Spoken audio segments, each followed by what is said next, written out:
Hello, my name is Rachel Levine and I'm the Missing Maps Coordinator here at the American Red Cross. Thank you so much for joining us at today's Mapathon. Today I'm going to spend about 10 minutes going over the Missing Maps project and 15 minutes going over the new Tasking Manager and the ID Editor tool. So let's get started. This is a data density map of nodes in OpenStreetMap, which is the mapping platform we use for the Missing Maps project. Notice how parts of the world light up with data while parts remain dark, indicating a lack of data for that area. Notice that the US, Europe, Japan, and increasingly parts of India and Southeast Asia light up with data. We at the American Red Cross and across all organizations working on the Missing Maps project think people all over the world should have access to that level and quality of data for their communities. When we don't know where people live, where they access healthcare, or where they cross borders, we cannot help them as effectively as possible, let alone plan preventative programming. So in 2014, the Missing Maps Partnership was formed to start strategically mapping the world's vulnerable communities. Originally a partnership between the American Red Cross, British Red Cross, Doctors Without Borders or Médecins Sans Frontières, and a fourth group, HOT, the Humanitarian OpenStreetMap team. We're now 15 global NGOs with a handful of data partners like the World Bank and Facebook. Since its unprecedented founding, the Missing Maps Partnership has continued to grow, and we welcome new partners, the Canadian Red Cross and Map Action, in summer 2017. How many of you are familiar with OpenStreetMap already? Basically, it's the Wikipedia of maps. It's an open source and editable tool for anyone to use. OpenStreetMap isn't just a humanitarian tool, and you might be using it in your daily life already. If you've ever used Etsy, Pinterest, Uber, or read the Financial Times, you've probably used OSM data. Millions of users are editing OSM daily, and humanitarian mapping now makes up about 11% of all daily edits. Missing Maps is a three-step process. First, digital volunteers trace satellite imagery to create a base map. What we produce at this stage is considered the black and white phase of the map. While you can do this on your own, tracing also happens at organized events we call Mapathons, Mappy Hours, or Mapternoons. Anything with a map pun we accept. These happen about once or twice a week all over the world. Over the last 3 years, we've hosted these events in about 65 different countries. Typically, these happen at college campuses, at the office, or at Red Cross chapter offices all over the world. Almost 35,000 mappers have contributed to the project over the past 3 years. Together, we have mapped almost 15 million buildings and added 1.5 million kilometers of roads to OSM. On to step 2. After creating a black and white base map, community members or those with local knowledge fill in the map to document the colorful and vibrant communities that they know so well. Local communities first decide what is important for them, and then the mapping begins. To prevent overlap, Step 2 mappers are organized by gridding out communities similar to how we'll be mapping later. Volunteers are assigned squares, and then they get started. This is an example from Rwanda. Volunteers collect their data differently depending on the needs and capacity of the community they are working in. We use everything from GPS units, which you see on the left, to paper and mobile phones, which you see on the right. Here's a great example of exactly how what you will produce today will be used. This is when things we cannot capture from satellite imagery alone are added. West of the road is what you will typically produce in Step 1.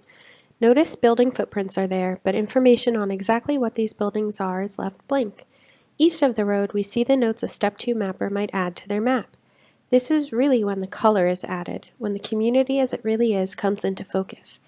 Here we can see notes on addresses and important community resources like clean water access points and public toilets.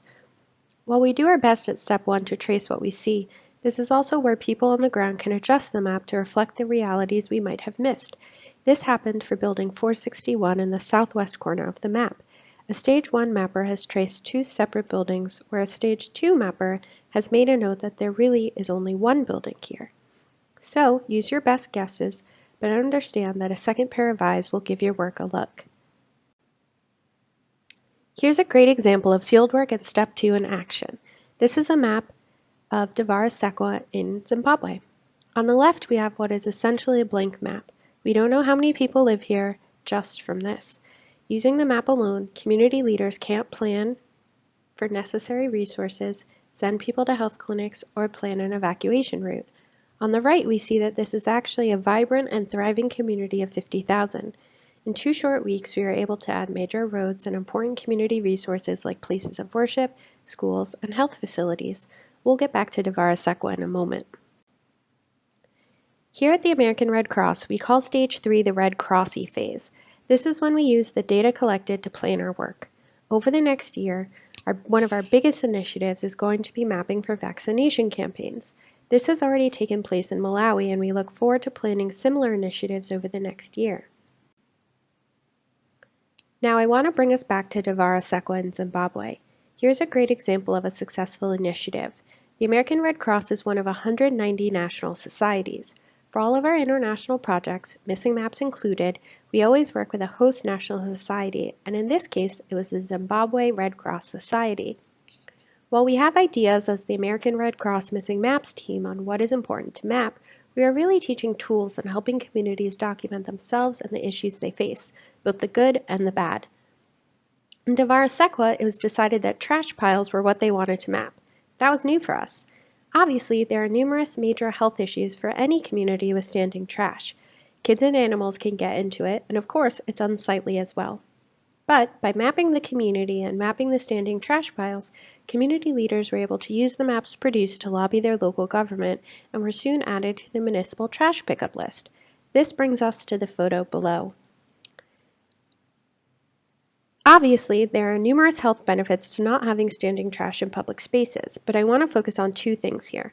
First, once the area was cleaned, irrigation ditches were able to function as intended. Second, I want to highlight the added value using OpenStreetMap allowed for. When we have editable access to our community maps, we are able to change them as needed. If you look at Devara Sequa today in OSM, you won't see this documented because we are able to use the tool for what was needed and then edit it to reflect the community as it currently is, trash-free. Thanks to volunteers like you, over the past 3 short years, we have mapped almost 50 million people, engaging with almost 35,000 volunteers, and we've put over 14 million buildings on the map. We're so proud of what we've accomplished thus far and can't wait to see what the next 3 years brings us. Speaking of, when the partnership first formed in 2014, our goal was to reach 20 million people. We recently passed our goal, and our new goal is to map 200 million people by 2021, our 5th birthday. As you begin your mapping career, please keep in mind that additional resources can be found on the Missing Maps website listed here. Thank you so much for your time. I'm going to switch over to the mapping tutorial now. Welcome to the new Tasking Manager. The Tasking Manager is how we keep track of all of our volunteers and make sure we don't overlap our work. Just like with the older version, the first thing we want to do is make sure we're logged in the top right corner. I'm already logged in here, but if you haven't created an account, this is also where you could create one. Next, please read over the task description. In this example, we'll be mapping to support the Mazel Dam project. The task description is right here. When you're ready, scroll down to see your instructions. Here, your project administrator will give you everything you need to get started. For this project, we'll be mapping buildings only and we'll use Bing imagery. We see the notes here and here. If you scroll down a bit more, you'll also see that the project administrator has made a note about building proximity. In this area, buildings are quite close to each other, but they're not row houses, townhouses, or terrace houses, so we want to make sure we create unique buildings that don't share walls. We'll keep this in mind when we get started. Before we get started, let's look at the map on the right. As more mappers work on tasks, these squares will change colors. To get started as a new mapper, we're looking for a translucent square, so not orange, gray, green, or blue. We notice that a couple of mappers have already mapped on this task. Let's get started. Simply left-click a square. Notice that the outline turns yellow. Scroll back up and left-click the big orange Start Mapping button. Next, we're going to pick our editing tool. We have ID Editor pops up automatically. That's what we'll be using today. So, simply left-click our Start Editor and a new tab will open. You're now in OpenStreetMap. What the editor tool did is it put you in the right part of OpenStreetMap. This is how we don't overlap our work. The first thing we want to notice is our big purple bounding box. Today we'll be mapping only buildings, so our goal is to stay within our bounding box. If a building is primarily in our square, we'll map it. If it's primarily in our neighbors, we'll let them map it. To zoom in and out on the map, we're going to use our pluses and our minuses as well as the scrolly guy on our mouse. To pan, we're going to left click while moving our mouse.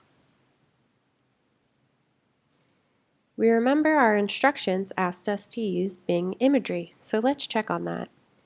We're going to go to the right, we're going to look at our background settings, fourth from the top, left click, and look at our options. Our default here was Bing imagery, so we're good to go. To put the menu away, simply left click on the option again. Now, before we get started mapping, let's talk about our components of the map. We have points, we have lines, and we have areas. A point is going to be a single item that we care about. For example, an ATM. A line is going to be a linear feature, like a road, and our area, which we'll be using today, is going to be for our buildings. To get started, we're going to zoom in really close to a building. We know it's a building because we see a shadow. We can also look for roof peaks.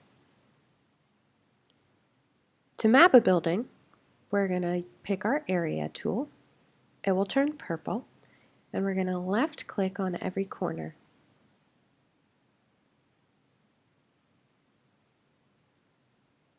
To end our drawing, we're going to double left click. We've now traced an area. We're going to tell the computer what it is we traced. So in our search bar, we're going to start typing building.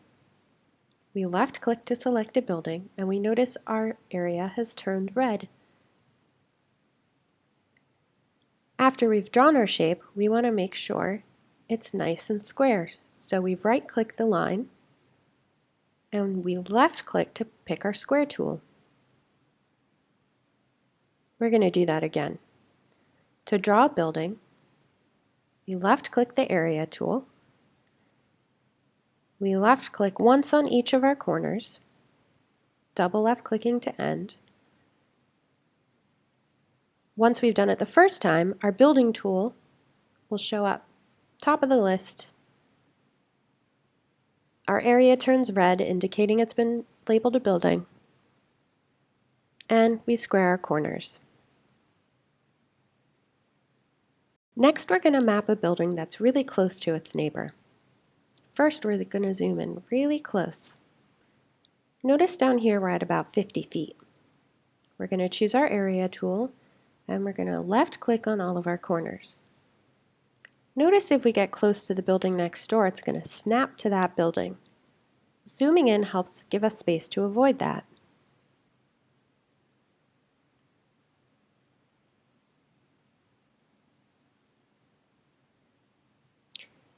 After left clicking on all of our corners and double left clicking to end, we can call the building a building and then square our corners. When tracing buildings, making them nice and neat is very important. Please keep in mind that the square tool will only work if you are quite close to a rectangle.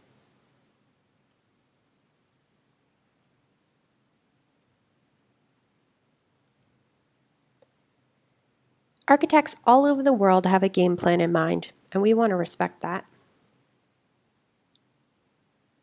Notice there, my building actually didn't become a rectangle. So what I'm going to do is I'm going to pull my node in and get a bit closer. Now let's try that again. There we go. Now we're going to call it a building. And we're done. Your Save button will get more and more yellow the more you map. Notice I have 4 things to save now. We recommend you save and upload after about 20 buildings. After you practice a bit, that number can go up. To save, left-click the Save button, and notice your change set comments here. If you have any errors, they'll show up down here.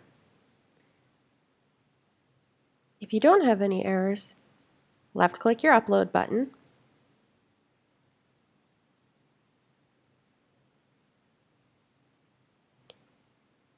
and your changes will be live in OpenStreetMap. When you're finished with everything in your square, or you simply have to stop mapping, make sure your Save button is grayed out and simply close your tab. Don't worry too much about it, because if you've forgotten to save, you'll get a pop-up. Next, back in the Tasking Manager tab, tell the community what you've done. If you finish your square, click the orange Mark is completely mapped. If you haven't finished and need a little help like I do today, click the Stop Mapping.